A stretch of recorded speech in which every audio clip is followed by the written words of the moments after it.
Hello everybody and welcome back to the Smite Draft League. It's week 5 here in this Divine Division matchup between the Sunbreakers and Dark Omen. I am DoctahShru and today joining me is Deelo. As we get the way into this one here, Deelo, how you feeling? I'm feeling nervous, man. I don't. This chair is unfamiliar. It creaks. It doesn't fit my butt right. I don't know. Oh god, I'm excited, but I'm nervous, man. It's gonna be a good game here. We got some teams that we know about. We got some great land state players here of the SDL. I'm sure they're gonna be bringing their all here for this game. Definitely, and I also am sure that by the end of this, that seed of yours is gonna be a throne. Picks and bans getting pulled underway here.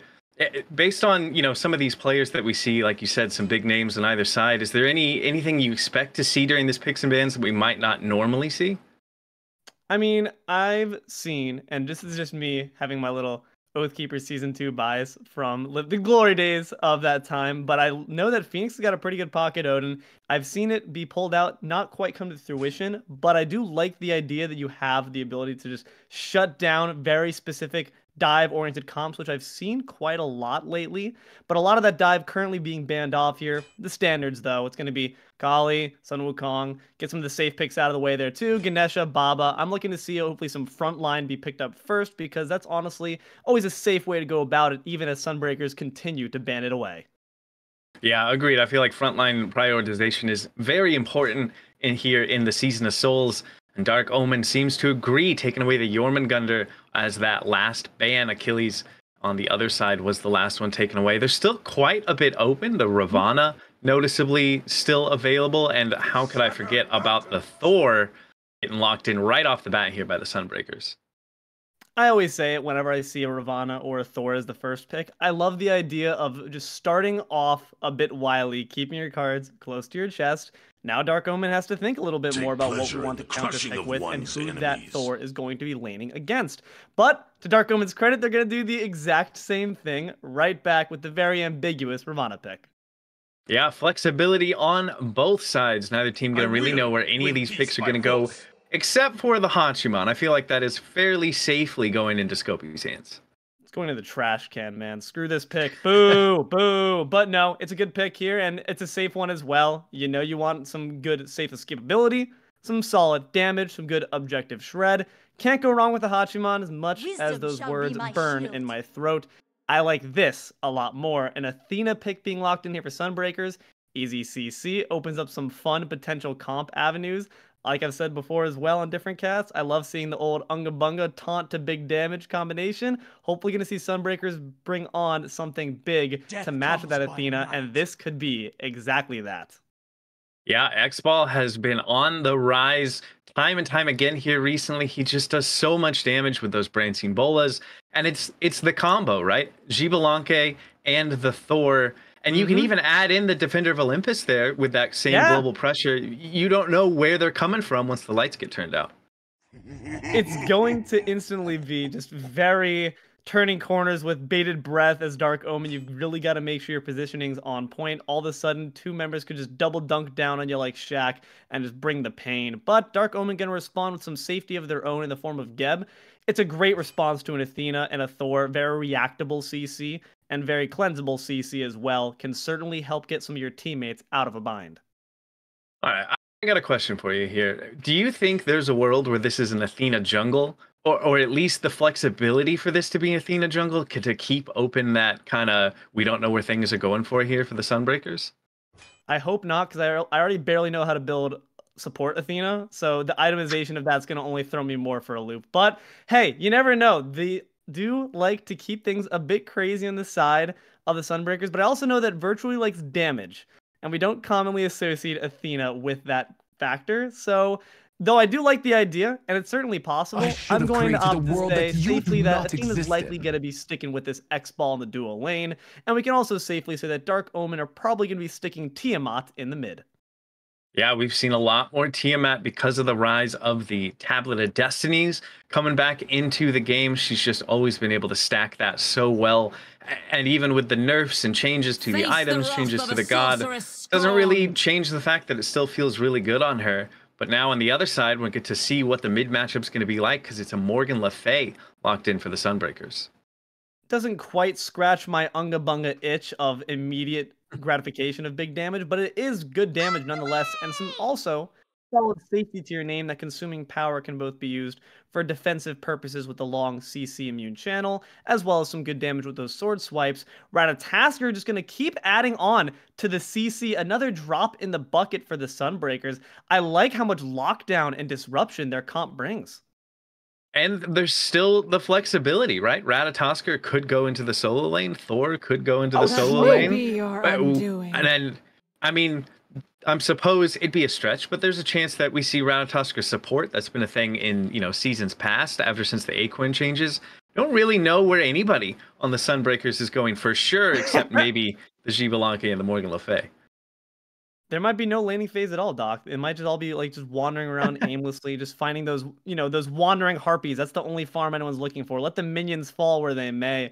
But certainly some interest and some intrigue on either side here with the Kleda lock in there for Dark Omen. I've got no idea where anyone's going to be housed, but it's certainly going to be interesting to watch. Yeah, we'll have to find out. And the only way to do that is to hop into game one here between the Sunbreakers and Dark Omen.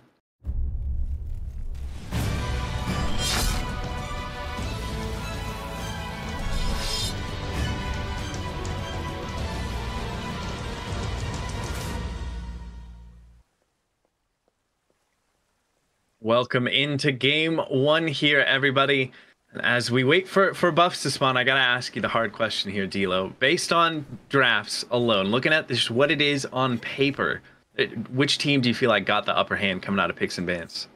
Bro, you put my heart in my throat saying I've got a hard question for you. I thought that was straight up going to be an item one off the gate, but this is far easier in comparison. As far as who's got the advantage, I'm always an advocate for a great flowchart of CC lockdown and targeting. I think Sunbreakers simply have the better hand when it comes to that.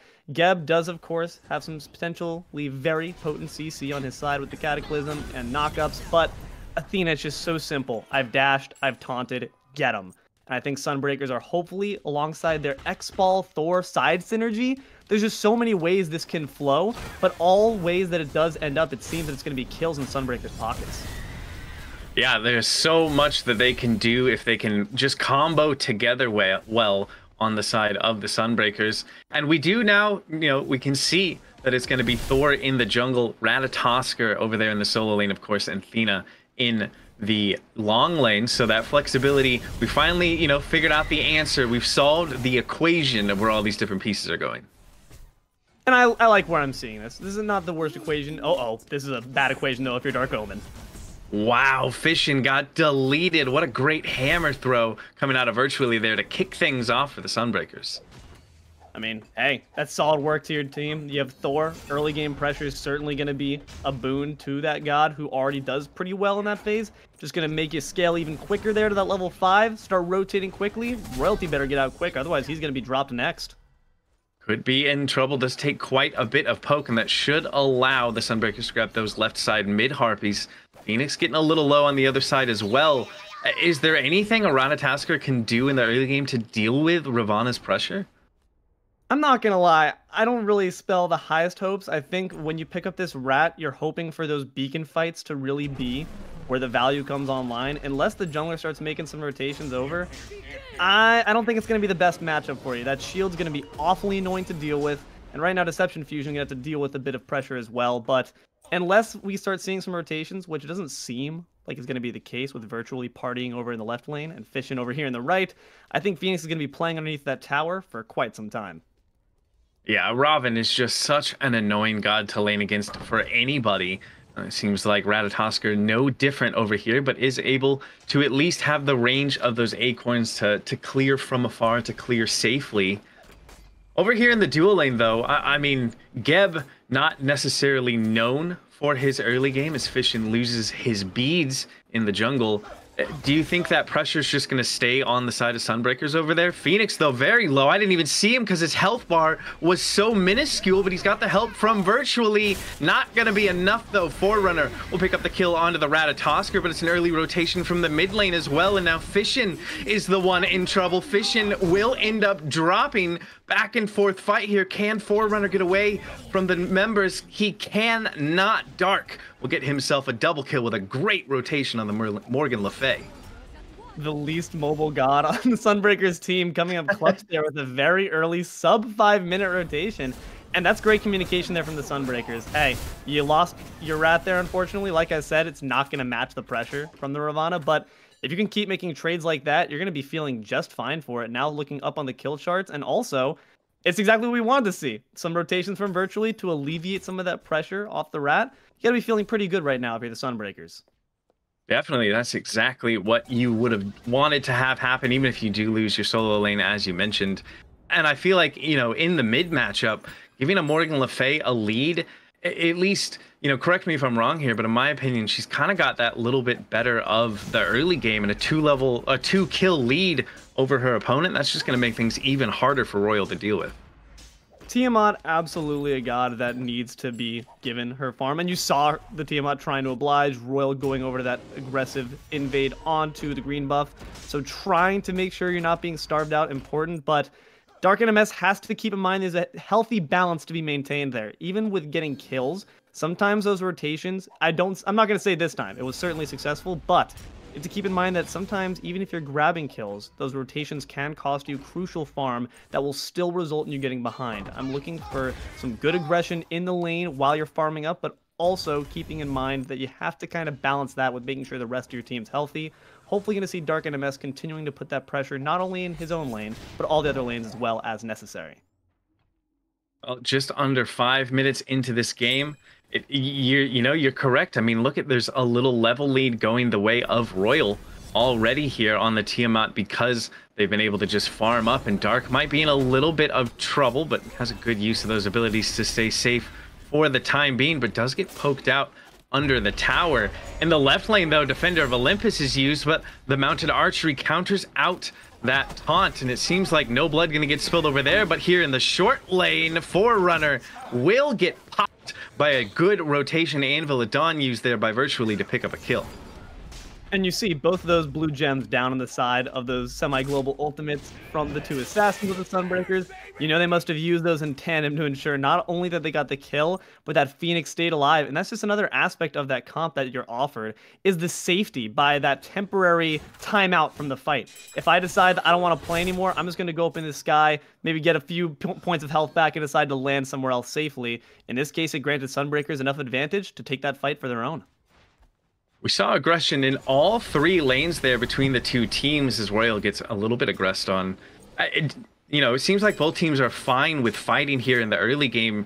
Do you think that is the right call based on both of the drafts that they see, or do you think one team might be better served kind of farming up for the time being? We've already ticked over to level 5. I think Dark Omen is doing themselves a bit of a disservice, honestly, by still choosing to scrap so early. At this point, if I step up a bit too far on that rat, Thor's dunking down, Athena's dunking down on top of them, I'm getting blinded, I'm getting killed. You really got to make sure that any fights you're picking at this point are ones that you stand a very good, if not certain, chance of winning. Otherwise, the entire cavalry can be called on you, and I'm not talking the mounted archery. That's only going to provide you so much movement in the face of Sunbreaker's impressive rotation ability.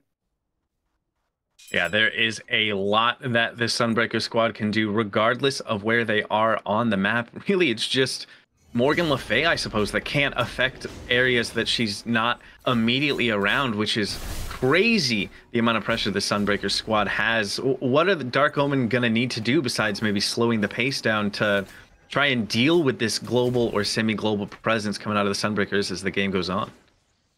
Well, the obvious answer in that is to just go for the god that doesn't have that global presence, and it's going to be Darknms, but already 2 kills in pocket, but like you said prior, is actually a level down, so not potentially the worst option to just go for the squishy, but also least mobile god that you have to take down.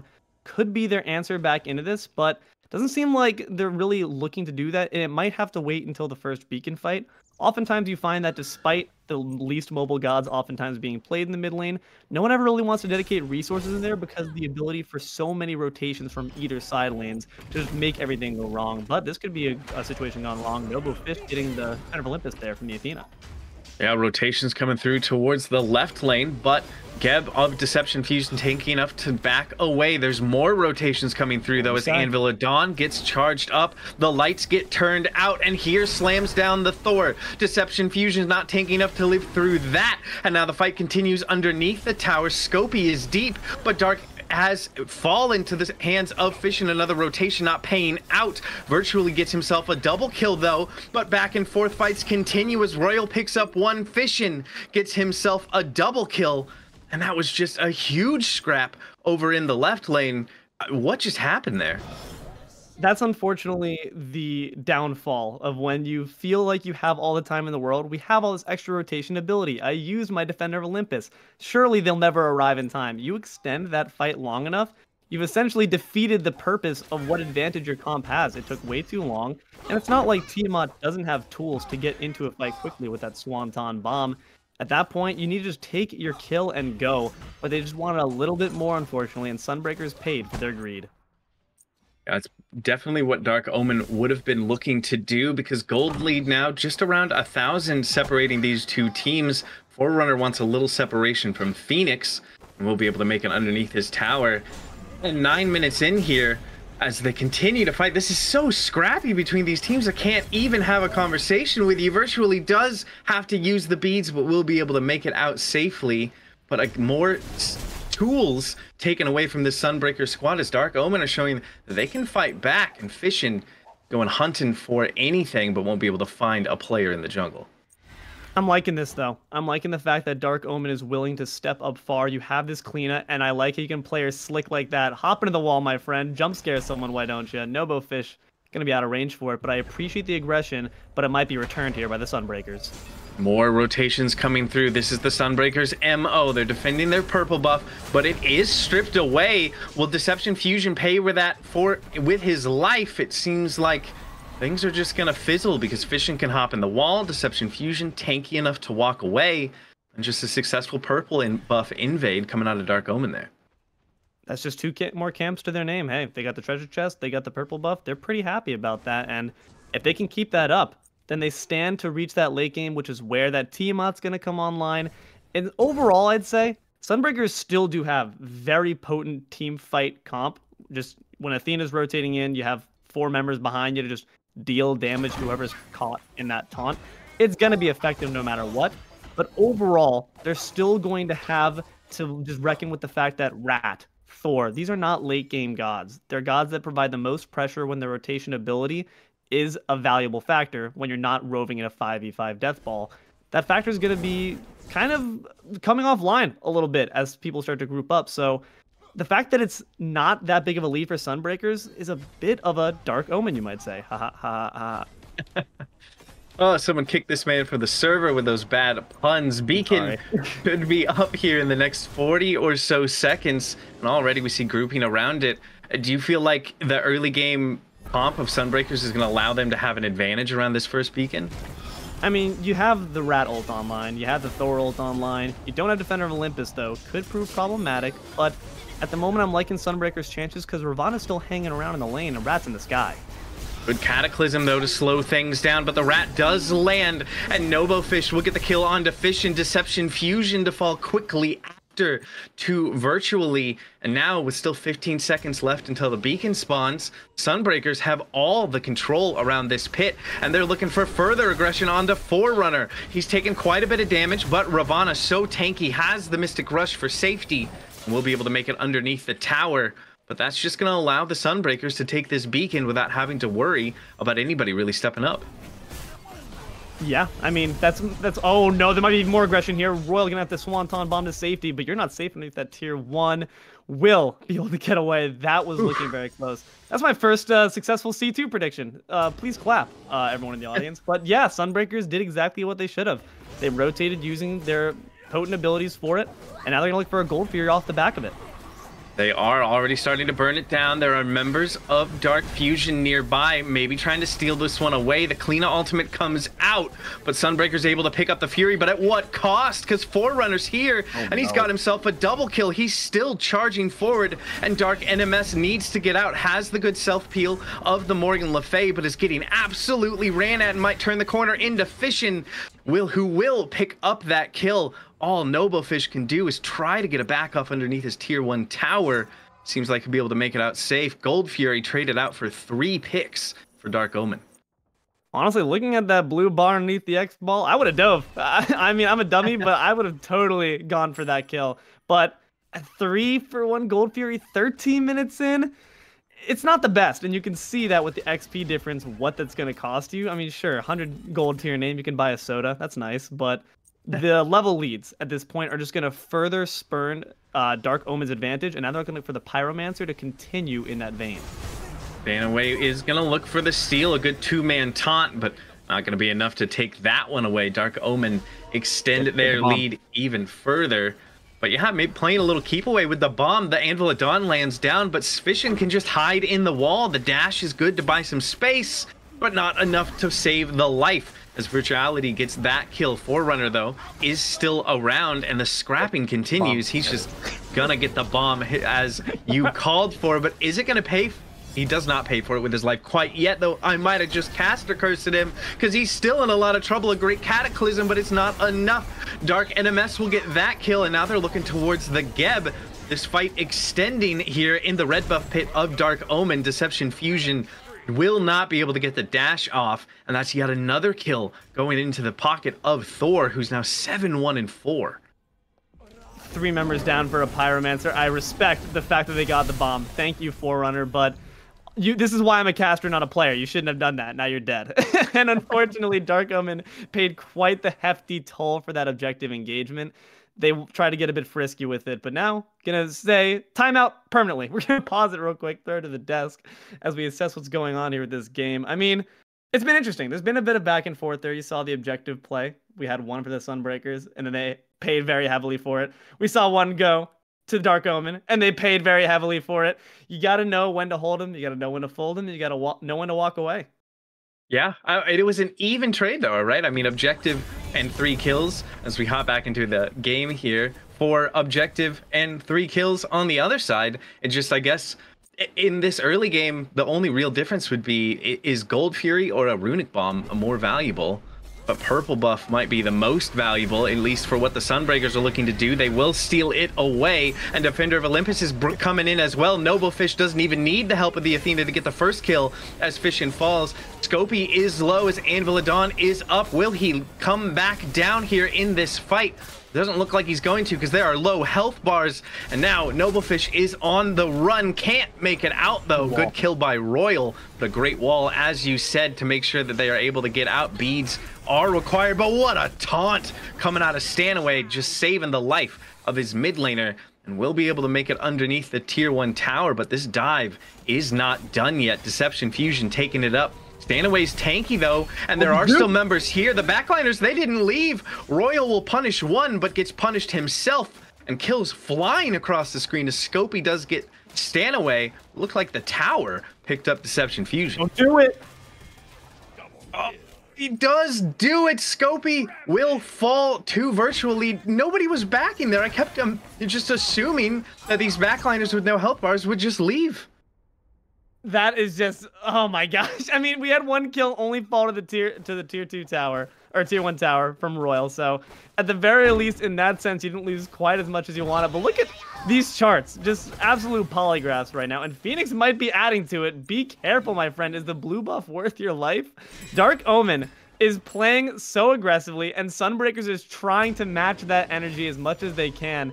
At the end of the day, the only ones that win are just the soul surges that we don't even have in the game anymore. But Thor's going to take to the sky, potentially looking for Deception?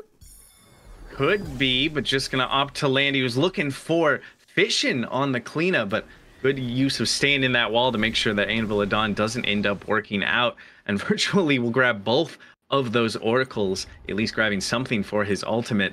I mean, 17 minutes into this game, like you mentioned, the gold, not much separating these two teams. Experience seems to be fairly close, with the exception of maybe the mid lane.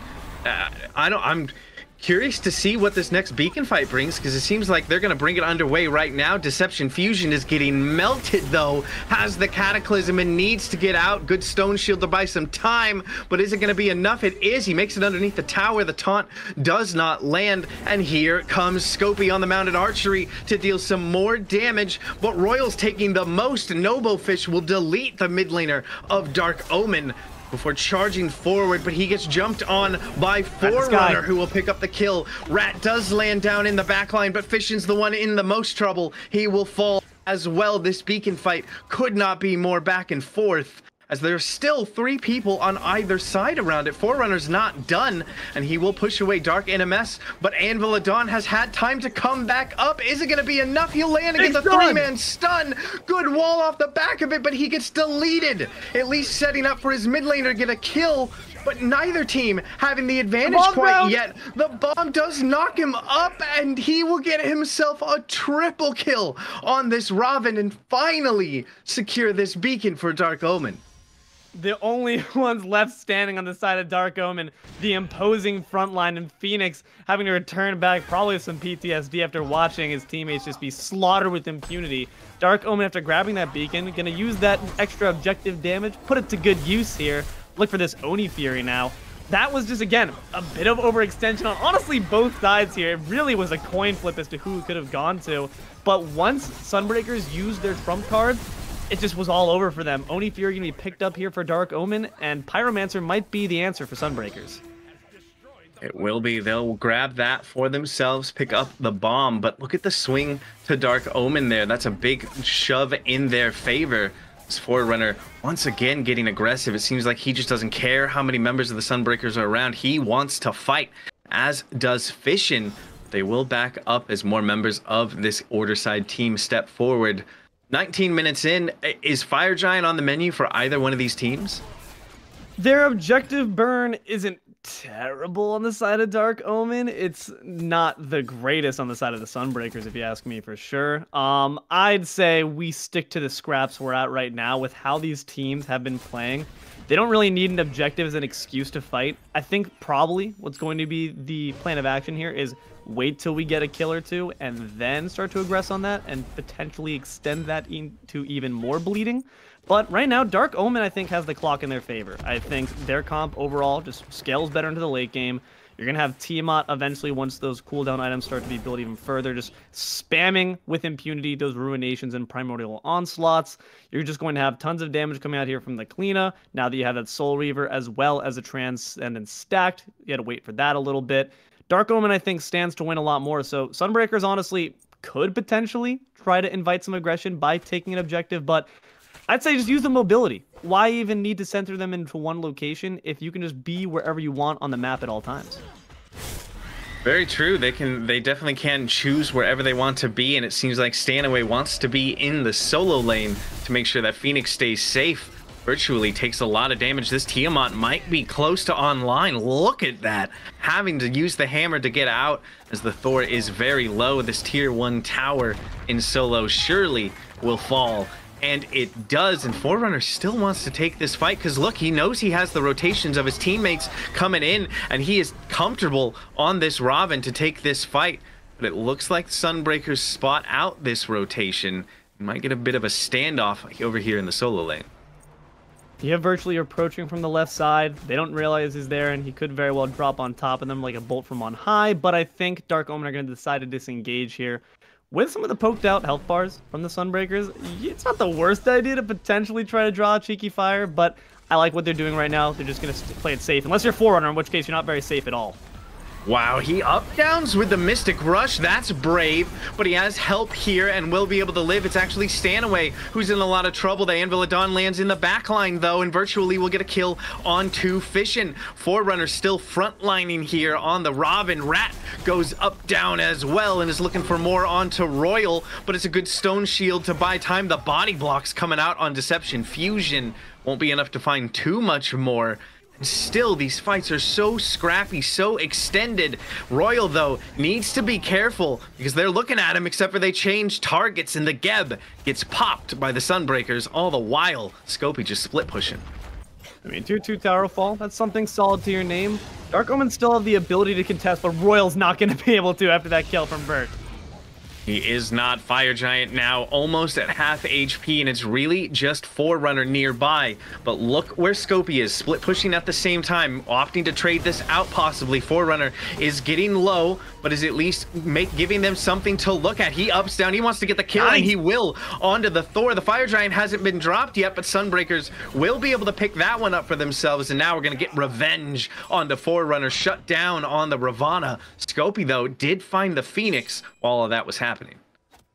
22-minute Fire Giant. There's a lot of towers they're going to have to chew through on the side of Dark Omen. You see that tier 1 in solo is still going down right now. Tier 1 in the mid still stands. I would hazard saying that, honestly, not the worst trade here for Dark Omen. And that's just because it's the worst Phoenix to defend against. You're going to have to be babysitting that for quite some time, which kind of negates a lot of the pressure you can build up, since you'd have to really walk down far to even confront the structure in the dual lane where those fire minions are walking down.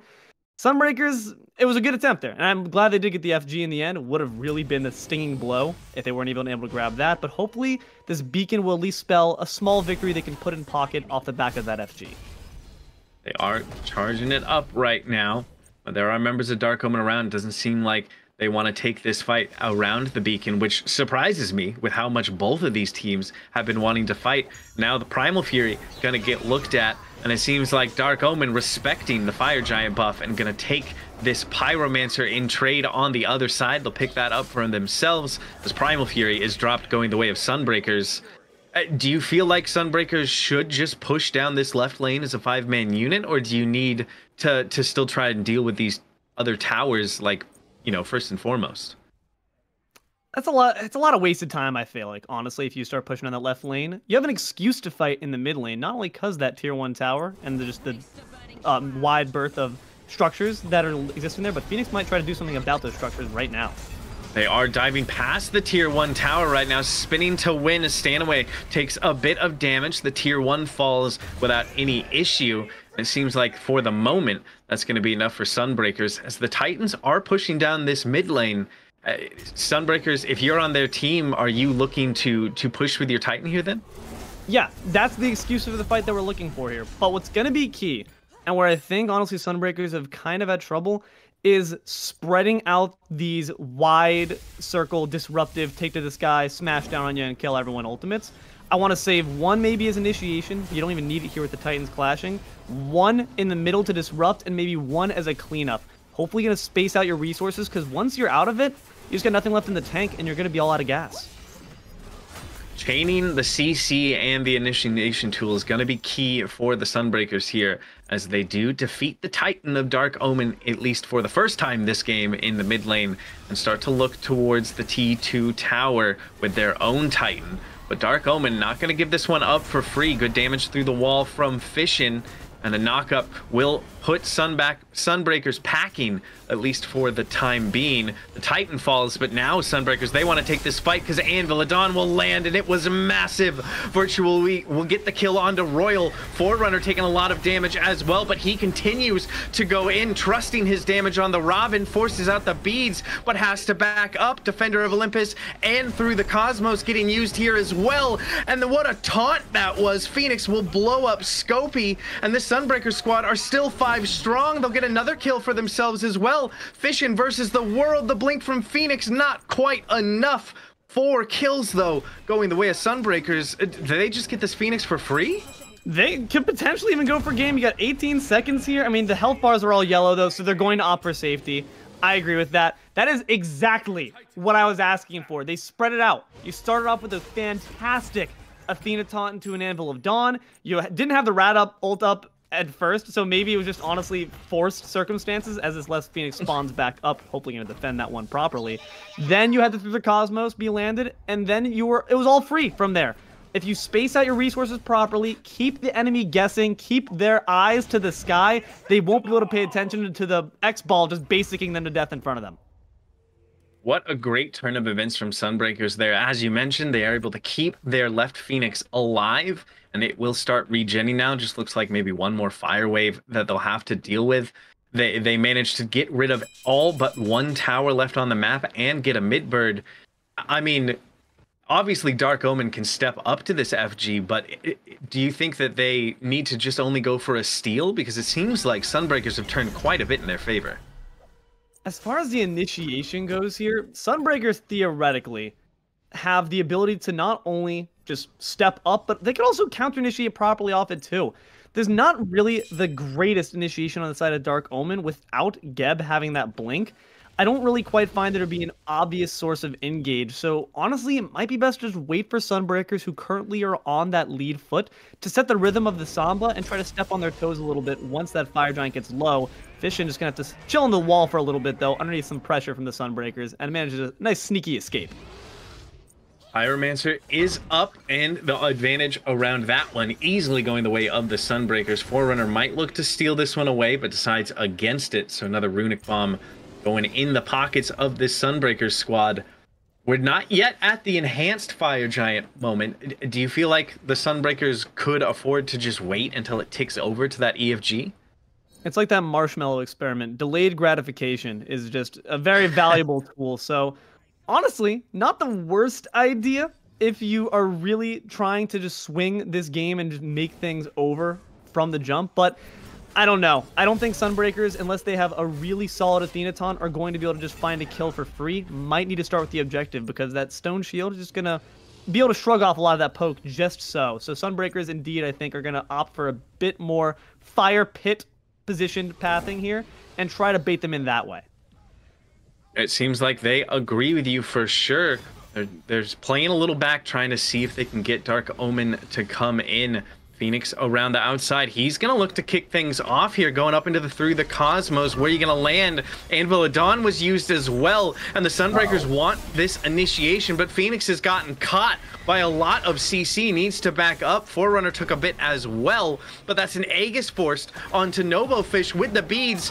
Could be even more trouble for this ADC, as Dark Omen are the one charging forward, but Forerunner steps too far forward and will end up falling, but it's answered back by Royal getting a kill onto Darknms. And NoboFish, he's been low for so long, still managing to live, but DeceptionFusion will finish that kill, and Stanaway will surely be the next to follow. Fast though on this Athena, is buying a lot of time, but will eventually fall. And now just the two semi-global gods left and alive, as Dark Omen decide not to get too aggressive and back up towards this FG pit. Semi-global indeed. They had the world at their feet, and unfortunately, they seem to kind of take a fall on their face there. That's what they kind of reverted back to old times.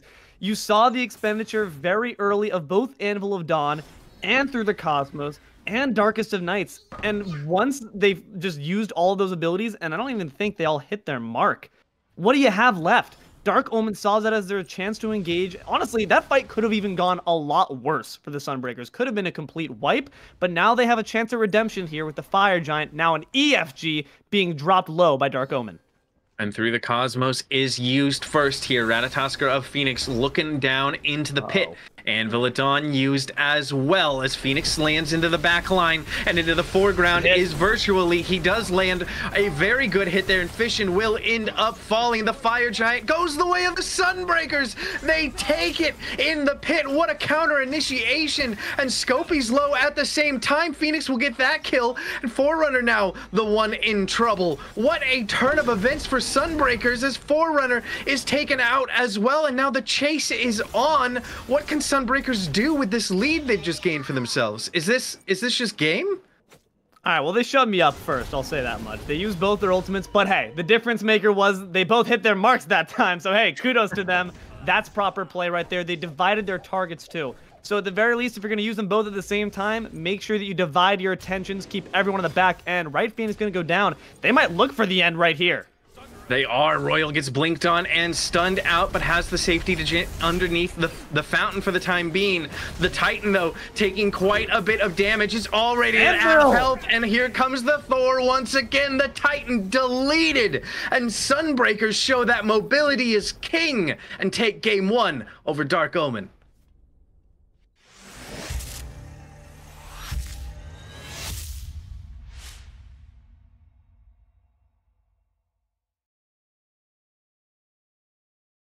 Man, who knew that just being able to show up to wherever you wanted across the Conquest map was a really good thing? That Sunbreakers just tore through Dark Omen there in those last few fights. I'll answer your question. I knew that. C2 here, professional C2 Deelo here. I knew that. Nah, that they started to find the pieces there. They started to execute properly on what the comp was looking for. They had a few mix-ups. There was a bit of spaghetti on the floor, but they picked up their mistakes. They made sure to learn from them, and they brought it back for a nice, clean victory. That objective play, that ability to start the fight at your own pace, wherever and however you want to, cannot be underestimated, Doctor. Yeah, they looked so good once they started fighting around that biggest objective on the map, around the Fire Giant. It seemed like everything just clicked into place. On the other side, though, Dark Omen, they had a lot of good moments. They had a lot of good pieces themselves. Talk to me about what you think they can use from game 1 to try and transition to a better game 2 for themselves. I don't know. They just generally were playing clean in my mind. I'm trying to think of, honestly, where things went wrong. I liked what they were doing when they rolled a bit closer together. I think we saw some of their best work. I think of, honestly, their best fight. It was that time where you saw Thor and you saw Virtually and Phoenix both go in. They both, unfortunately, didn't quite hit the mark with their ultimates. And you saw instant cohesive reactions from the members of Dark Omen. You bait out something and you punish it instantly. You need to have quick reactions, otherwise that global ultimate comes right back and the cycle begins anew. If you have that bait and punish system, I don't think you can go wrong. And just recognizing when to let the enemy who's off the lead decide how the fight works, knowing when it's not your turn to set the rhythm, it's a very valuable skill. Hopefully they don't find themselves on the back foot again for game 1 or game 2. But if they do, I think they know how to play it pretty well. I agreed, and I feel like in particular Forerunner just looked so good on that Raven. He was top damage in the lobby, even being on the losing team. He was a thorn in the side of the Sunbreaker squad the entire time through. Do you feel like it's worth, playing for putting that pick in his hands again here in game 2, or do you want to see more of a switch up as a whole for Dark Omen? Ravana's so good. He's just such a good god. He's flex. He just provides damage. He sustains. That solo lane was his until that unfortunate gank we saw later, but he started off pretty well. And I think Sunbreakers just gave you your answer. They're like, we don't want to see it. How about that? We don't want to see it. Yeah, they take it away immediately. Dark Omen, though, they don't want to see Virtually on that Thor. And I have to say, yeah, that's a great ban. They take away the Kali as well. It worked so well for Sunbreakers. Again, I can't imagine they get away with such a mobile comp in game 2.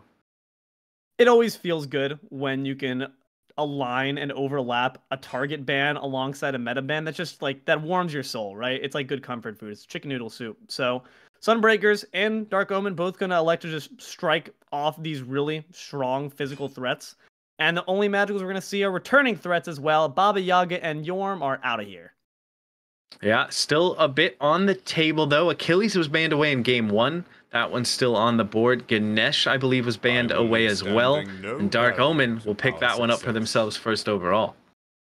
That's also just pretty ambiguous. I mean, we know that it's a support, obviously, but as far as the type of comp you can play with that, it's pretty good in general. It can be very good counter initiation with the Omen. It can be great initiation with Garment Killers, which are the most damaging ability in the game, Doc, might I say. And Sunbreaker's going to counter that, though, with the Morgan Le Fay. Yeah, picking it up again for Darknms. I feel like we didn't say his name quite as much as we said some of the other names because he didn't have those, flashy fly across the screen ultimates or anything like that. But I can't say he didn't perform great on it in game 2, and they'll give NoboFish the X-Ball again. Do you like them just running back these two backliners? It's a phrase that we casters say all the time, but it's one we say for a reason. If it's not broke, don't fix it. It's already worked once for you. You have room to play with. If you lose this game, there's still another one waiting on the horizon. Why not? Play with the lights a little bit. Flick them on and off. See what they can do to counter it. See if they found the solution. And Dark Omen gonna try to say, this is our solution. The Tanuki joins the team. So I've kind of heard like rumblings about Danzabura as of recent with some of the changes to itemization, some of the what 10.8 bring, but I have to admit I haven't actually seen it outside of like a casual game here or there in a game. Tell me why is Danza kind of like coming back? What is he bringing that is so impactful right now? I like Danza for the setup. The taunt is really freaking annoying. One, I'll say that much, but also his ability to just engage and disengage so quickly as a hunter with the Uproarious Rocket, it's pretty freaking valuable. And you don't even need to use that as your own engage. You can just set that thing autopilot, baby. Just set it off and watch it hum and get a kill that way. So I don't know. It's safety as well, but it's also great engage. It's got good CC and utility. I think it's a well-rounded pick, whereas you see sometimes if you're going for like an off-kilter hunter, sometimes for safety you might see a Charybdis. I think Danza provides a bit more in the damage category while still having a bit of that safety with that Tanuki trickery in the back pocket. And it's also going to be added with some more setup, the Naja for the jungle. Yeah, there's a ton of setup on the side of Dark Omen already, and I think I have to kind of echo what you were saying in picks and bans for game one. I really want to see some big impactful mage or something that's going to be able to do a ton of burst damage to follow up off of the Naja setup with the Windfire Wheels and the Sash or the the Ganesh Silence, all of it. I definitely want to see something like that picked up. And Sunbreakers, they don't want to see the Merlin or the Tyr to follow up with that setup, while Dark Omen will take away the Fenrir and the Athena off the board. I don't want to see the Merlin either. That's not fun. I want to see a Ra. I want to see a Poseidon. Make them land in something deadly. But this is pretty deadly of its own right. Sunbreaker is going to change up the jungle, changing up the solo as well. We have the Achilles and Baka joining their squad. Yeah, the good picks overall. I mean, Achilles is kind of that solo laner right now that is seen a lot as a counter to Yorm, and also, just not the top dog over in that solo lane, but you're never going to complain when you have someone who can chain executes on your team. It just feels good. And there it is. It's not a Ra, it's not a Poseidon, but it is pain if you come down from that Windfire Wheels. It's a bird. I'll take that. It's pretty close. Thoth is really fun to watch, really fun to play. Not very fun to be camped by a Bakasura, though. With the cripple on lock, you are going to find yourself in quite a bit of trouble if your positioning's not on point. Yeah, that is a very good point. I must just be that Royal's confident on this pick. I feel like positioning's always important on a Toth, which is why I am horrible with him in the mid lane. So, I trust Royal more than I would trust myself to play this god into the Bakasura. And Forerunner can't go back to that Ravana. Will instead pick up the Shiva to round out this Dark Omen draft. How do you feel about Shiva in the solo right now? We're keeping it local in the Hindu pantheon. I respect it, but I love Shiva. Shiva's a great god as far as playing it as an option. Gotta say, playing against it can be rather rough, the tankiness, and sometimes if you decide to go for those bruiser builds, I remember at the time when the mitigation builds were high, it was terrifying. But we're no longer in that time period. It's not quite as scary, not quite as big a threat, but underneath pressure from the Bakasura, I'd say the ultimate is going to be quite the boon to your side. Not going to be locked out there by the cripple. Can dance your way to safety, hopefully, with those hot feet. And Fafnir on the Sunbreakers. Now, that is something I have not seen for quite some time as well, and I very much like it. Yeah, that kind of simplifies the game plan for the Sunbreakers, right? I mean, you just go up, you become a dragon, you coerce people, and you steal or burn objectives. I feel like the game plan pretty clear for what they're gonna, try and do here to continue their win streak and not allow us to go to a game 3. Dark Omen going to be trying to do the opposite, though. So let's hop into game 2 and see how it all plays out.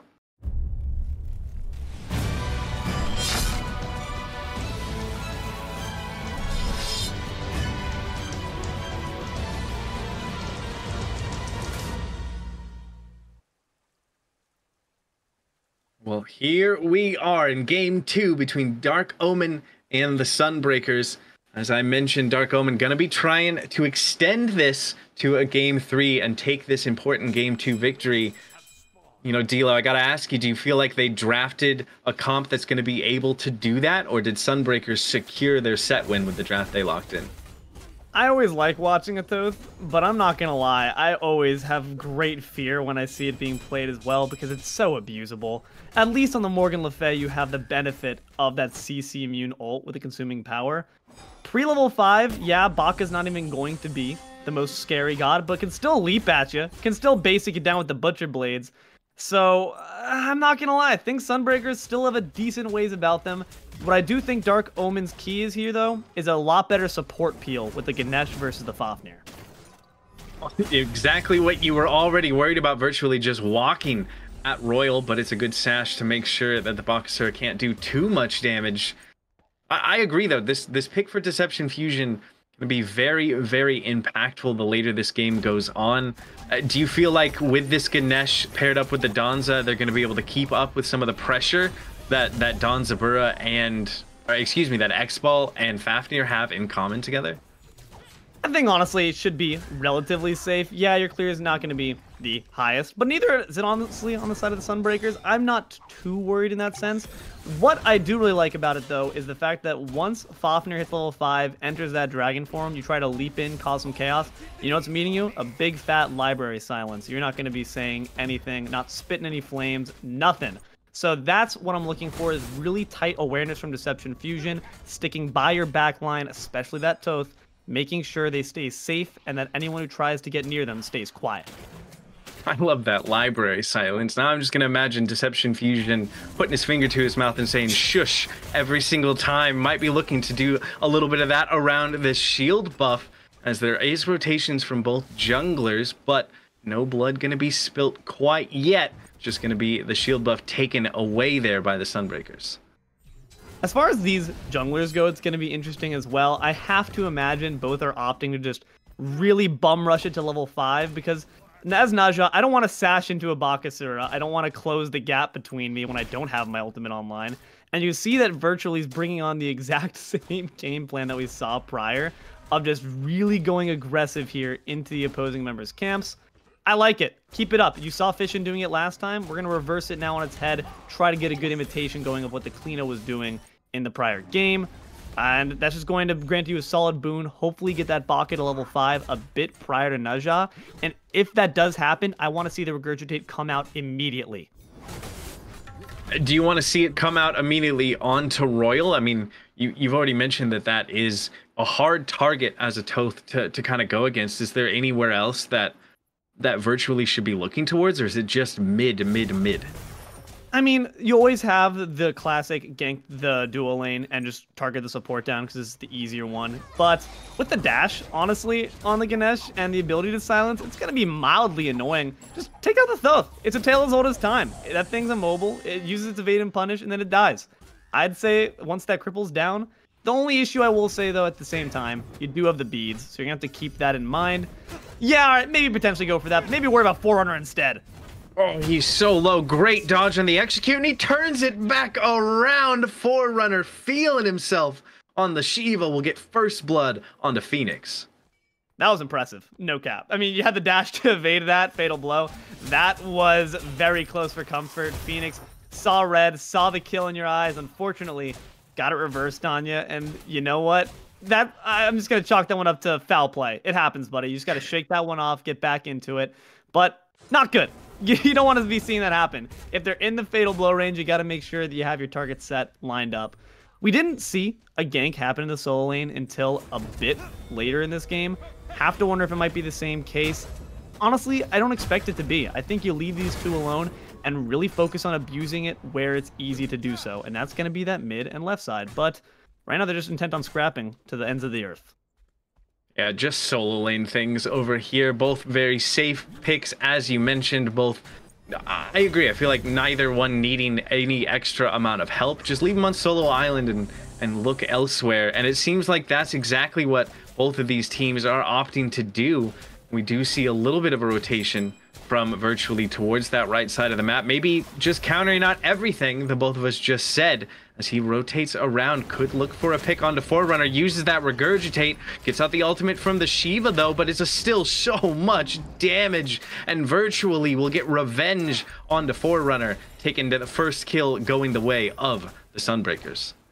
Forerunner's proving me wrong and right. they're proving me wrong because you died to a gank when I said there would be none. So boo to you for that, Sunbreakers. But also, that is why the Shiva does pretty well against it. You were able to get out of the cripple field pretty easily. Virtually managed to get out of the jungle a bit quicker as well to make sure you're safe.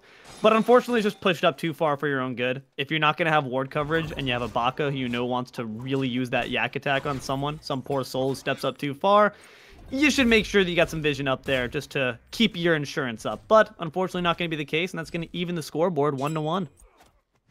Royal been pretty safe and untouched there in the mid lane on this Toth.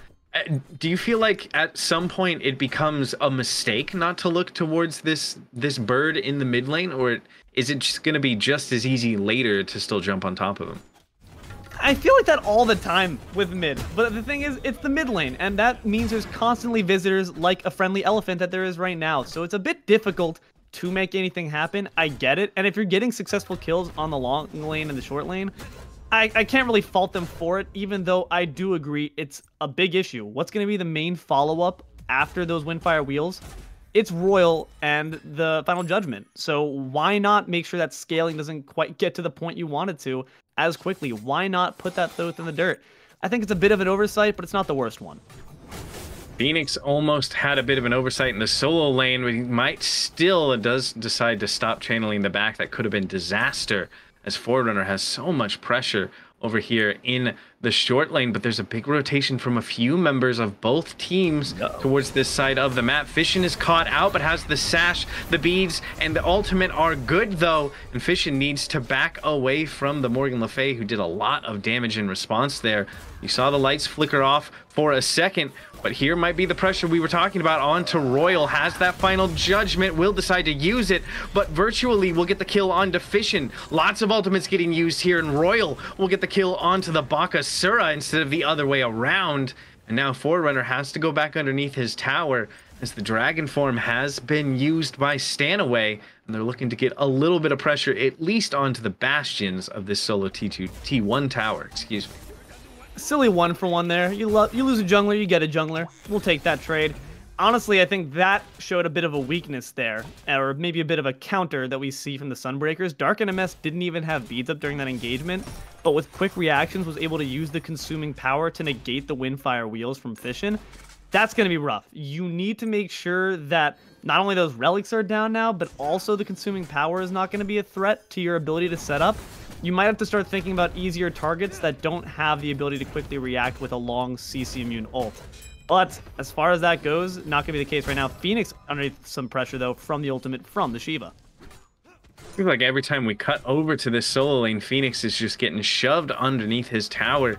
You mentioned how annoying it can be to go against the Shiva, and Forerunner proves exactly why. Getting the solo kill underneath the T1, but that's opened up a fight over here in the left lane. Virtually gets taken up into the sky, landed into the final judgment, but doesn't have quite enough damage for this Dark Omen squad to get the kill.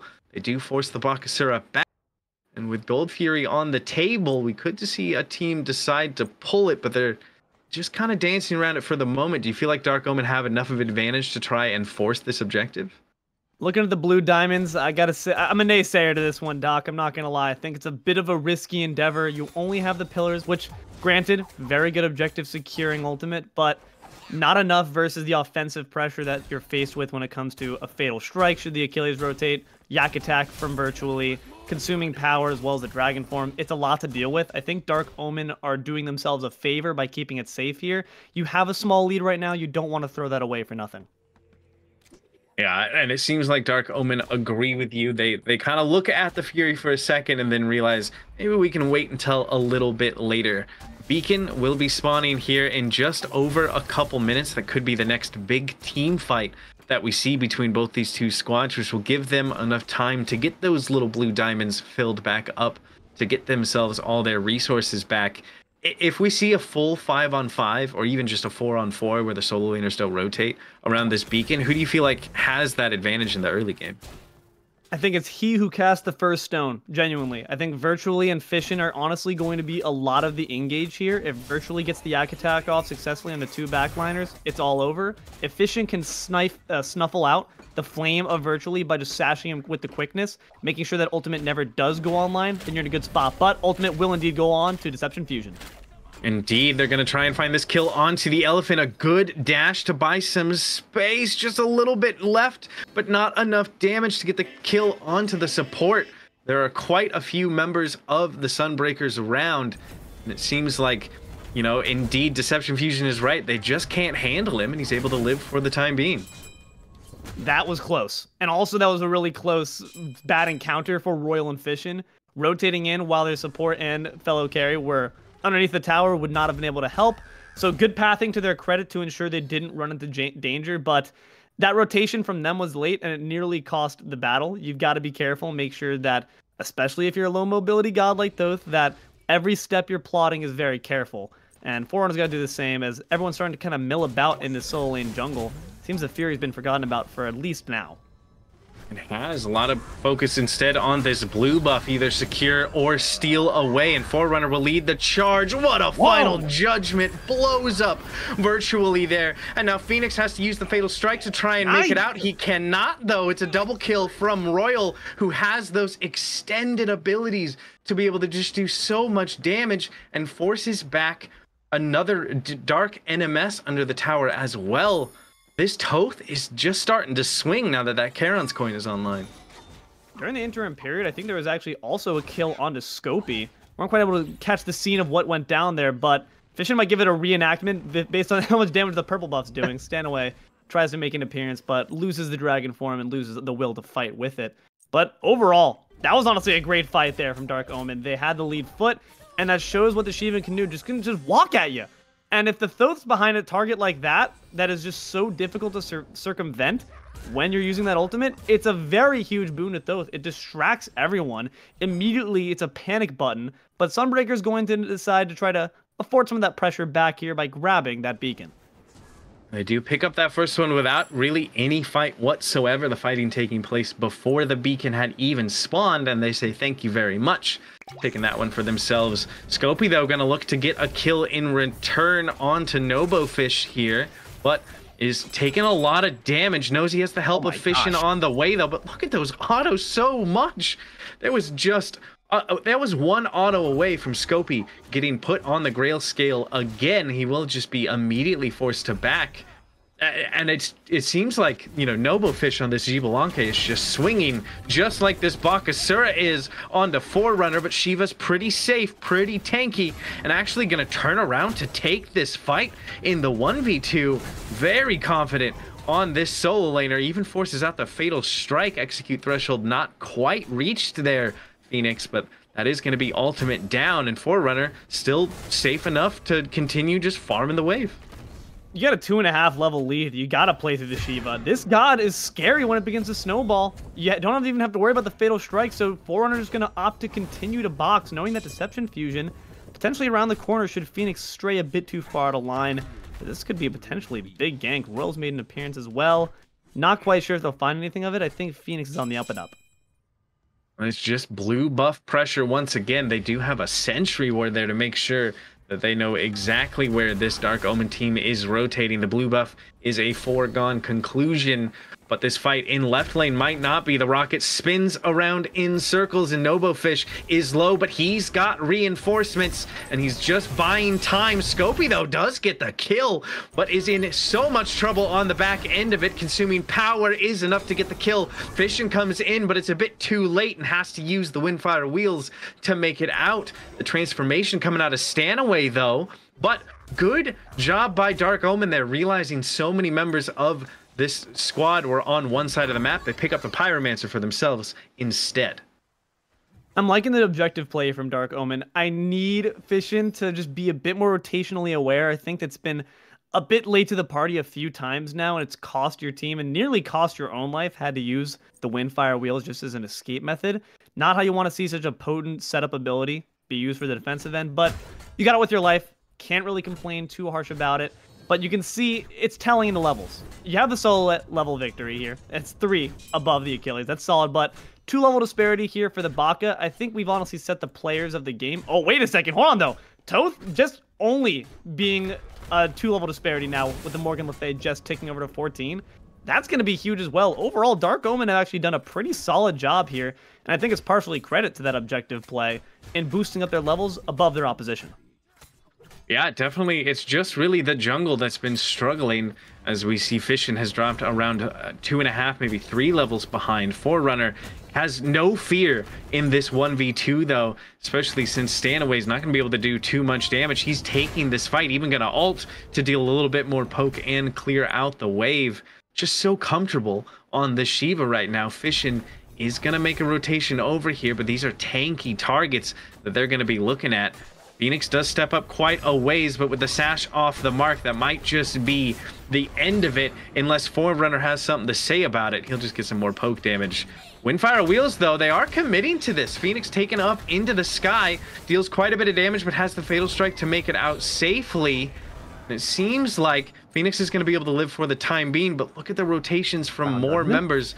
Royal comes around the back end here, has that Toth damage, and that added with the Dharmic Pillars is enough to get the kill. Stanaway forced to go into the Dragon transformation, but Shotgun Final Judgment does quite a bit of damage. The dash plus the root. Royal on this Toth is just an absolute menace running through the team of the Sunbreakers.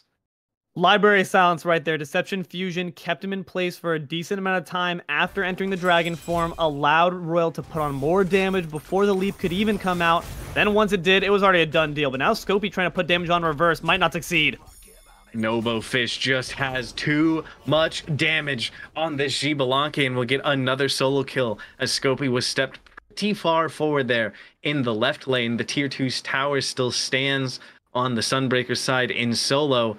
Look at the experience graph here between these teams. Up and down, up and down. It's an ending relatively even. 1,300 between these two teams at 17 minutes. That doesn't amount to much. This game is extremely close right now.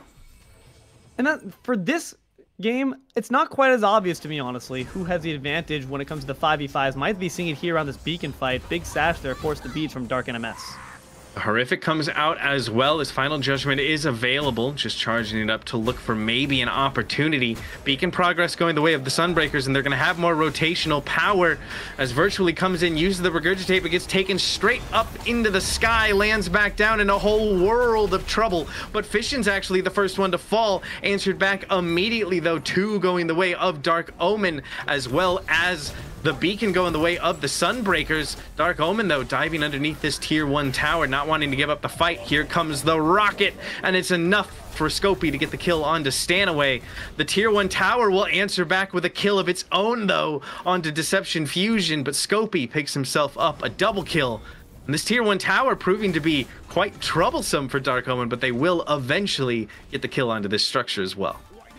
I want to give credit once again. DeceptionFusion was huge there. Big pillars, amazing silence, kept Fafnir in his place once again for them to deal their damage before he could even think about escaping. Allows Dark Omen to grab this Pyromancer now alongside 4 kills. That was good play from everyone. I think the front line of Dark Omen is doing exceptionally well at their job right now. They were just able to create a lot of space, create a lot of damage opportunities as well, and just allow Royal to be relatively safe. Only had to use the beads and didn't really drop too low during that entire engagement. Credit to everyone, honestly. The back line and the front line are working like a well-oiled machine. Yeah, they really are. This Dark Omen squad seems almost night and day with what we saw in game 1. They are just doing such a good job of working together as a unit. And Fission is in a lot of trouble, though. Maybe we curse them just a little bit. He does have the Windfire Wheels to take up 1, but is going to land down into some more trouble. But reinforcements are here. Final Judgment was used, and Stanaway has to transform for any hopes of survival here. Getting slowed down by the Ganesh, but he's so tanky when he's in that form. Will be able to walk back towards his team. That could have been worse for Sunbreakers, but they do manage to get out safely. Fission is really fishing for these sashes and just not quite catching any big ones yet. You gotta have that initiation online. A lot of times we've been seeing these Windfire Wheels be used to really get yourself out of a sticky situation. It worked out around the beacon. Just credit to the fact that everyone is around the beacon. But in that case, it was honestly more of a stalling tactic, and no one was really ready to take down Virtually off the back end. You had a bit of a hasty final judgment from Royal. Honestly, would have liked to see that kept in the back pocket since it didn't result in any kills. You have to recognize when it's just more of a hasty scenario and when you have the time and methodology to actually make some kills happen off the landing there. Hopefully going to see a bit more cohesion there next time between the Thoth as well as the Naja. They have the combo pieces together there, but as you said, it's all about execution. But the Sunbreakers are going to look to execute this Oni Fury, burning it down below half HP already, and no one except for Royal is nearby, but he has the secure Final Judgment, not actually reaching the objective, I believe, not able to pick that one up, but he will get a kill through the wall. Royal picking up a kill onto Stanaway there and charging forward. Here comes the rocket as well. The lights get turned out, but is it enough to keep NoboFish alive? He gets hit by the taunt, but not taunted back in. Scopey will get the kill, but he's taking so much damage. A good Aegis will buy some time, and it's enough for Royal to get the turnaround kill. Consuming power, can't figure out where to go, and now all of the sudden it's Dark who's in a lot of trouble, taken up into the sky and dropped into their death. Forerunner getting another kill for himself on the Shiva, and Dark Omen are just working like a well-oiled machine, just like you asked for. That was fantastic play. I mean, first you had Royal. You have to wonder if, like, Stanaway was probably thinking, like, do they have FMJ the way he just wall-banged me? That was fantastic awareness. The Final Judgment didn't find the mark, but he stayed dedicated to the cause, said, if I can't kill an objective, I'll just kill you instead. It opened up a fantastic opportunity for a fight. And I like the fact that we reserved the Windfire Wheels, honestly, for the end. We haven't really seen too much success when it's starting off here by Fission. Leave the initiation maybe to Forerunner, who's just been so tanky and has the ability to walk at anyone with impunity. Highest level in the game. Just let the Shiva do it. It's been doing a fantastic job already. Save it for cleanup potentially, because it worked beautifully to just prevent Dark NMS from being any more of a threat. And I loved the Tanuki trickery from Scopey, doing exactly what I feel like the high-res devs thought of in making sure the utility for that was when they put that ability in the game. But now you might need some trickery of your own to get out of this situation if you're Dark Omen. Virtually has that regurgitate and is doing a lot of damage to DeceptionFusion, but Ganesh able to get out of there safely, and it looks like things will fizzle out for the time being. I mean, we're 22 minutes into this game now, right? Fire Giant is definitely something both of these teams are going to be aware of, going to be paying attention to. Which team has the advantage going around bigger objectives like that? I mean, if we're talking right now, Virtually going back on the sky. Doesn't have ultimate either. Could be in trouble here, but so is Fission. Fission in a lot of trouble. Here comes the rocket, though. The Aegis is good to buy a little bit of time. A nice sash to interrupt any sort of further damage, but it's not enough, and Fission will end up falling. And now Scopey is on the chase. NoboFish is low, but Scopey, you're too far forward. The beads are used, and Scopey will end up falling. The double kill for the Bakasura, as the peel wasn't quite able to get there quick enough to save the life of the Danzaburo. NoboFish will be able to live, but at least Dark Omen, the ones who are charging up this beacon, and should be able to pick up this third and final one for themselves. I am rather surprised Sunbreakers did not step up to that, given that they had a 3v5 advantage, but genuinely, the Intimidator bonus that Forerunner is providing, I can't even blame them. But look what that's resulting in, a potential Pyromancer as well, but Phoenix and Dark are still looking. They are looking to try and steal this one away. The Pyromancer getting low, but Final Judgment is being charged up, and it will be a kill. That's divine for Royal, getting that kill onto NoboFish. The Sunbreakers actually take the Pyromancer away, and Phoenix gets an execution onto DeceptionFusion. Forerunner needs to be careful, but the execute not quite in range. The kill will be, though, and Virtually will get the kill onto the Shiva. So back and forth, but Sunbreakers pull themselves quite a bit back in their favor with that fight. I didn't even get a chance to talk about the prior fight before the Pyro fight, but I think the weakness for Dark Omen was the same in both. They're not playing through a team at this point. They're playing through individualistic hero plays. You saw when Fission stepped into 5, had to ult Virtually once again, not because we saw kill potential, but because, oh shoot, I'm caught in 5, I need to stall for help. It's not how you want to see this comp be executed. You want to see synergy. I want to see more cohesion. Royal is absolutely murdering it. 9-0. Play through that. It's not the easiest god to get damage off of if you don't have setup. and Dark Omen, I fear, are going, if they continue down this pattern of just getting separated and iced out individually, it's not going to be good for them. They need to make sure that they're sticking together here. TP's coming in, but it might not be enough to save the life of Fishin, who gets deleted a little bit too far forward with the Naja, and that allows Sunbreakers to be the ones on the chase here. They are running deep into the jungle. The lights get turned out, and the Regurgitate comes out. Dharmic Pillars to try and slow down the engage. The Final Judgment not gonna find its mark, though, virtually living for a little bit longer, but Forerunner's trying to turn things back around. Where did his health bar go? The Shiva not as tanky as he might have been earlier in the game, and Sunbreakers pick up yet another kill in their favor. 2 for 1. Scopey, though, is pushing with this Titan, and no one from the Sunbreakers is over there until virtually is gonna make a rotation. But the rest of the Sunbreakers, they're gonna try and hold Dark Omen here. DeceptionFusion gets popped, and Royal can do nothing but back away. Potential engage off here with the Titan, but Virtually's in Phoenix right now, buddy. What are you doing?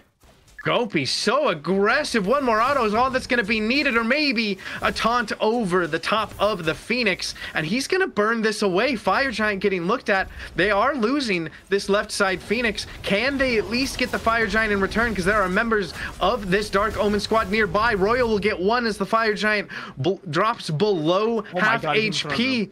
Is Scopey gonna go for the end? Final Judgment used. They're just keeping the remaining members of Sunkeepers here. Fishin will fall, and Royal has to back up. But the Titan is doing a lot of work on the other end, getting around to a half HP. But Scopey, with a sliver of health remaining, could be in quite a bit of trouble. I think correctly so. Starts to back up.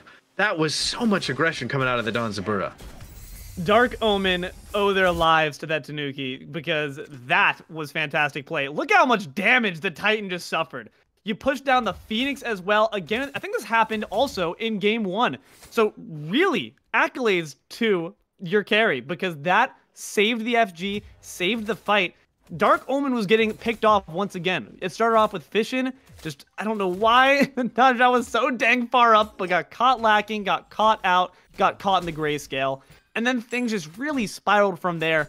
It really was on Scopey's shoulders, and by God, if he didn't go by his role's namesake and carry that fight, not even having to take any lives. Actually, well, he took one. He took Virtually's on takeaway, but really just doing a great job with the situational awareness. But it's not going to stop Sunbreakers from just trying it all over again as they position once again around the FG.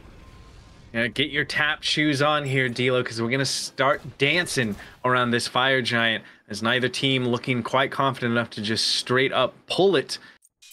You have to imagine, right, that the secure of Final Judgment is something that's going to be in the minds of the Sunbreakers. Do you want to see them kind of find a pick onto Royal before they pull an objective the size of this Fire Giant? I think, honestly, they're doing pretty well when they just pluck out Fishin. I mean, the Naja has to self-initiate, and that can be a very scary thing.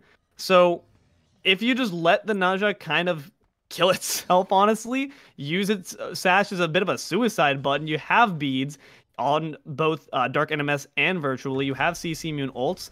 If you can react predictably enough to that, you're off for a really good start to your fight. Forerunner's trying to start off aggressively, but like you said, not quite as tanky as you used to be, my friend. Yeah, it takes a lot of poke there. Uses the ultimate to try and heal through some of that as well, and will need to reset on this back. It looks like he has TP up and available should things take off before he can walk back up here. But it also seems like these teams are fine just slowing things down for the time being, poking out for weaknesses and maybe pulling this Pyromancer instead of the Fire Giant. As Sunbreakers melt it very quickly. Are they going to be able to take it? No, Dark Omen steal it away because Royal Secure is just too much. And they will take that one, and now they're going to look for the fight on the back of it. The rockets getting charged up and coming in will go through, but can't quite find a target. Everything kept getting taken away from him. The Windfire Wheel's not going to find a kill. Phoenix will find one, though, and Scopey falls as well. That's 2 picks going the way of the Sunbreakers as Phoenix backs up here. And it looks like that's where things will fizzle for the time being. Unfortunate for Scopey that he just kept getting his targets removed. That is what me and Phoenix would absolutely call a PEMDAS moment. You have to know the order of operations. If you're rocketing in, you damn better be sure you're not taking someone to the sky, but they might be taking him to the ground right now. Sunbreaker's going in. They are, and Forerunners deleted. Fission next to follow. He will drop, and it's just Royal left standing for the next 13 seconds at least on the side of Dark Omen. He will back up, and this should be a fairly free Fire Giant for the Sunbreakers, unless they allow Royal to kind of step up for free. And he's walking this way, but this is a risky move from the mid laner. Especially when you're 10-0. That's a clean slash line. You don't want to make sure you put a death on there and sully it all up. But meanwhile, the left side Phoenix has respawned for the Sunbreakers. That's great. They don't have to worry about that anymore. Dark Omen have kind of a bit wasted their trump card that was earned by Scopey, and now Fire Giant's dropping low. Fire Giant very low and no one nearby to take this one away. Final Judgment was already used, so Sunbreakers will grab the first first FG of this game. And spoiler alert, I just said it, it is enhanced, going the way of all 5 members of the Sunbreakers. Gasp. Now that's really good. That's really good for their side. They don't have the Phoenix to worry about. Man, I'm a bit sad because Dark Omen, they were losing fights, but thanks to the wily play of that Tanuki, they were able to keep themselves in it, and now things have really started to turn against them. You were kind of waiting for them to set the first motion of that fight, given the fact that someone had to babysit that Phoenix prior. You saw virtually in the left lane. They didn't pull the trigger fast enough. Sunbreakers beat them to the punch, and the rocket wasn't good. You just need a bit more cohesion here, and if it's not going to come from Fission, and now Forerunner's not tanky enough, you've got to find some answers. Maybe it's got to be off DeceptionFusion's back here instead, but I don't know. Everything that seemed so good about their team fights before the 20-minute mark has seemingly kind of fallen to the wayside. Sunbreakers plucking away at the flaws in their comp and now plucking away at this Fury too. Yeah, they'll add to their lead even more. It's only around 3K though. This game staying fairly even though I definitely agree that momentum has shifted in the way of the Sunbreakers, especially with the EFG that they have. It looks like they're just grouping. Do you expect them to just sweep the towers, or do you think that they're going to go for a Phoenix right here, right after this tower? You got an EFG. I say why not try your hand at it? Who knows? Just maybe Fission will end up taking 3 steps out of the Phoenix line, get burst down. Seems they might be opting for safer plays. They're smarter than me. I respect it. Sunbreaker's going to instead go for the mid-tier 2 before that, and maybe, just maybe, wait for someone to take a step out defending one of these towers. But honestly, if I'm Dark Omen, I'm staying by my Phoenix line. Don't give them an excuse to make a Phoenix fight that much easier. The Phoenix is going to be the far easier and also more important objective to defend. That's all you should have on your mind right now. How is the siege defense coming up from Dark Omen? I mean, do they have a good shot at holding off this siege that's about to begin? I'm not gonna lie, I don't like this comp quite too much on the defensive end. You can just walk out of the Phoenix range if Shiva starts dancing on you. If they sash you, you're just doing their job, which they're trying to have. Sunbreakers are trying to have Dark Omen come to them. It's not the greatest. You have the pillars if they start to get a bit frisky, but Virtually is getting frisky here in the mid. Phoenix has to dedicate 2 members to that. It's a split fight. It is. The bomb comes out, but so do the pillars. As you mentioned, the right side bird, though, already gone. Just like NoboFish, Royal is immortal with a double kill as well. This Toth is just popping off in these fights, keeping Dark Omen alive. It's a triple kill for Royal on the Toth. Give him the Quadra. Not gonna be able to get it, though, because Scopey will become godlike Toth becomes godlike as Scopey takes that kill away. Virtually the only one left standing. We're forced to retreat back. Dark Omen, they can just walk up here. They got the right side Phoenix. They got the mid Phoenix as well, thanks to Virtually's distractions. But at this point, you might have cost yourself the game. 25 seconds here on NoboFish. But with no Phoenixes down, actually, and these towers still up, Dark Omen still cannot afford to do much off it. They eliminated the threat of the EFG. That's good. You can breathe a big sigh of relief. But with those 2 Phoenixes down, it's still not going to be an easy story here for Dark Omen to claw their way back, especially if Virtually engages in just like that.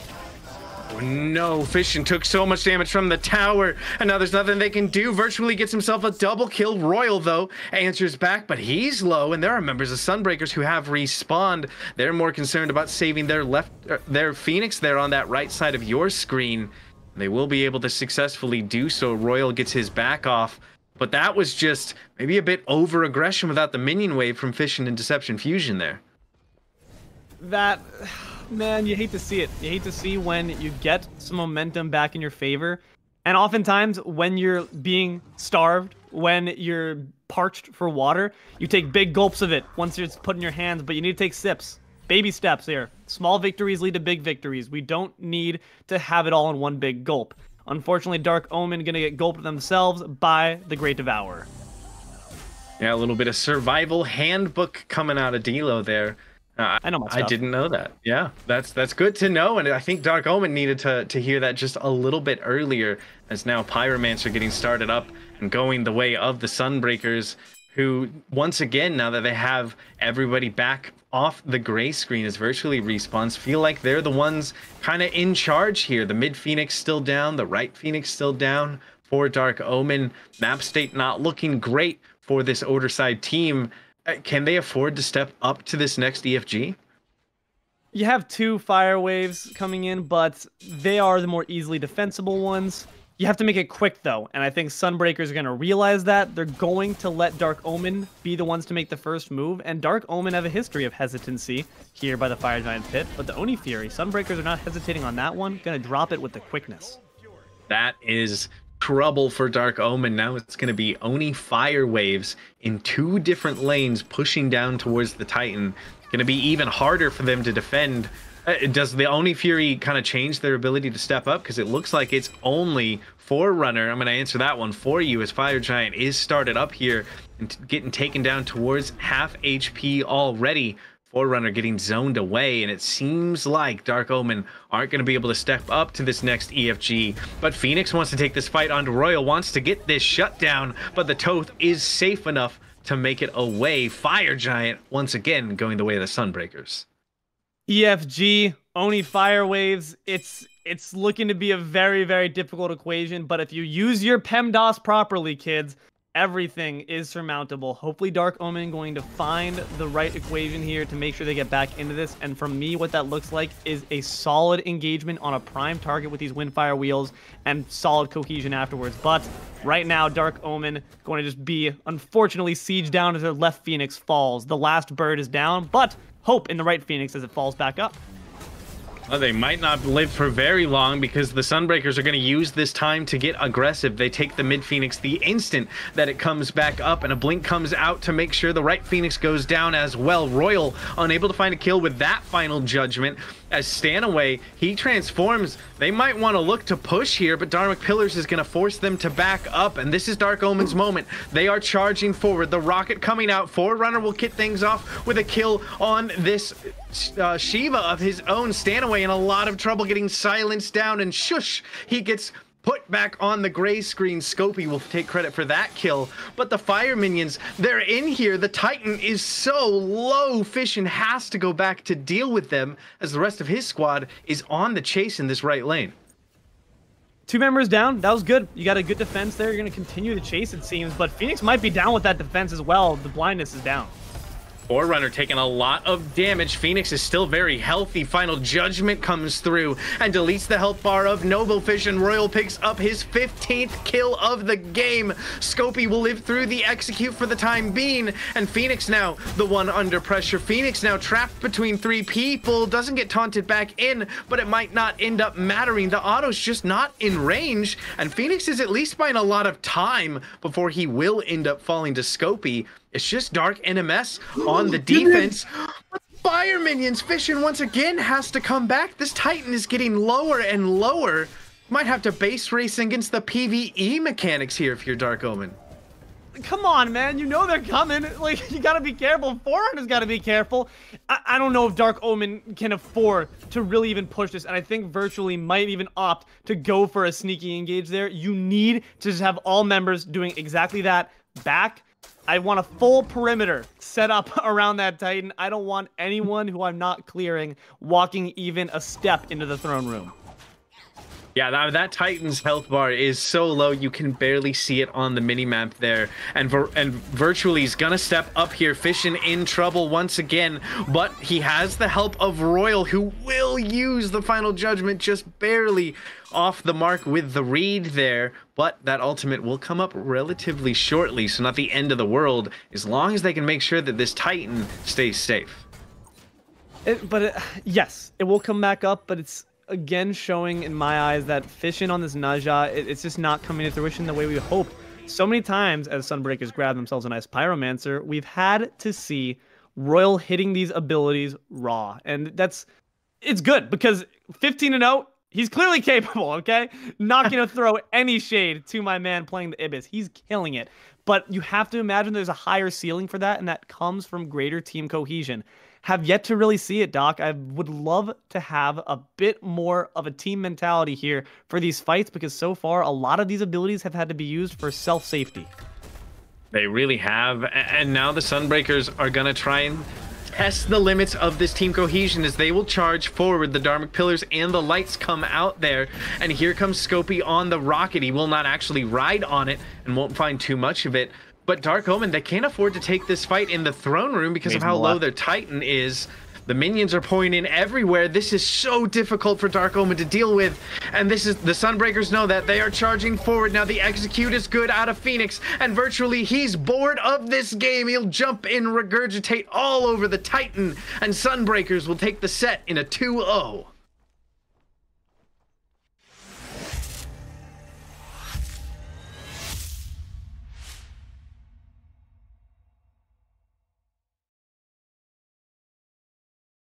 That was just so hard. Dark Omen, they played their hearts out there on that defense, but what do you do against 3 Phoenixes down, fire minions pouring in all the time, and a team of 5 with EFG around their waists?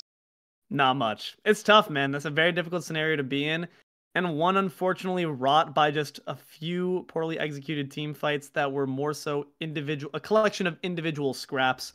You've got to make sure if you have this kind of comp that you're executing the vision. Otherwise, it's not the right picks for you. But we got some accolades to throw out, and we have one name at the tip of our tongue. It is Royal. 15-0. Impressive. Given that your team was on the back foot for a significant portion of this game, never managing to die, might have your teammates saying, come on, why aren't you there on the front lines, like, eating basics with us? But Royal says, I'll keep my KD nice and clean. Thank you very much. Yeah, he looked incredible on that Toth. I think definitely something other teams in this division are going to have to watch out for. Make sure you don't give him Toth because he can play it. But Sunbreakers just had the better team cohesion and get to pull that victory out there. Who does your eyes go to as like the driving force of the Sunbreakers team? Virtually. It goes for Virtually. Virtually was their primary means of initiation. You saw a lot of great yak attacks, forcing the Windfire wheels, which were supposedly meant to be a grand portion of Dark Omen's initiation. It's off the table. You don't have to worry about it quite as much. If you can force that every single time, you are solid, baby. And also just making sure to do some great distraction plays, grabbing that mid Phoenix while the rest of the team was on the right and managing to take it down as well. It's just good play all around to the Bakasura. Early game, mid game, late game, bringing its value. 100%. Well, Sunbreakers, they get the set win here over Dark Omen, but Dark Omen can definitely, walk away with some good thoughts from that set. They had some great moments, even if they didn't get the win overall. And I think that is going to do it for us here today on the SDL. I have been DoctahShru, joined by our resident item expert, Deelo, and of course, NoobLet on the cams. Thanks so much, everybody, for hanging out with us today, and we will see you all in the next one. Peace. One of us is going crazy if we don't